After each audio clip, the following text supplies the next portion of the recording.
Kinatutuwaan ng mga netizens ang pinakabagong video ng mag-asawang Sarah Geronimo at Matthew Guidachili kung saan makikita ang kanilang masayang bakasyon sa Bohol. Ang kanilang paglalakbay ay hindi lamang para sa kasiyahan, kundi dahil din sa isang produktong kanilang ini-endorso. Ang mga ganitong video ay karaniwang nagiging viral, lalo na kapag nalalaman ito ng mga masayang eksena at nakakatuwang aktibidad.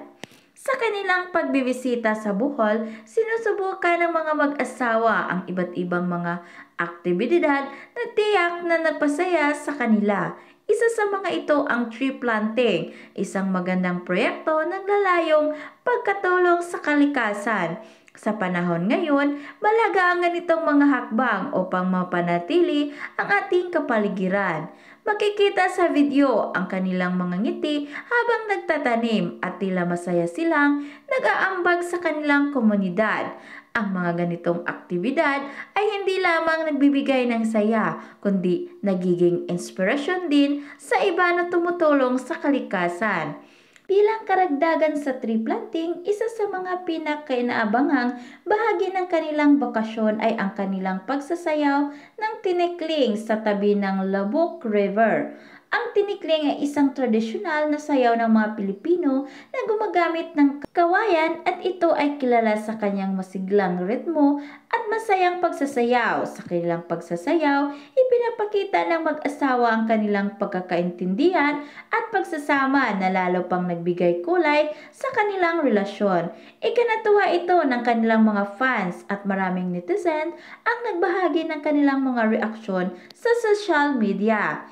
Hindi kaligtas si Cassie Concepcion sa excitement ng lahat. Sa isang bahagi ng video, makikita ang kanyang pagkakabahala habang ipinapanood ang mag-asawa. Marahil takot na baka maipit ang mga paa nito sa kawayan habang nagsasayaw.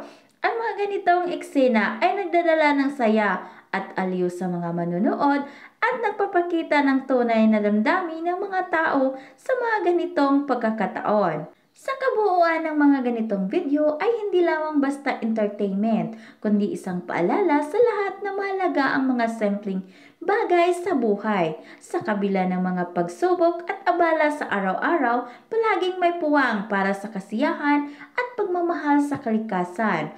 Ang pagbisita ni Sarah at Mateo sa Bohol ay naging simbolo ng kanilang pagkakaisa at pagmamalasakit at tiyak na patuloy itong magiging inspirasyon sa marami pang mga tao.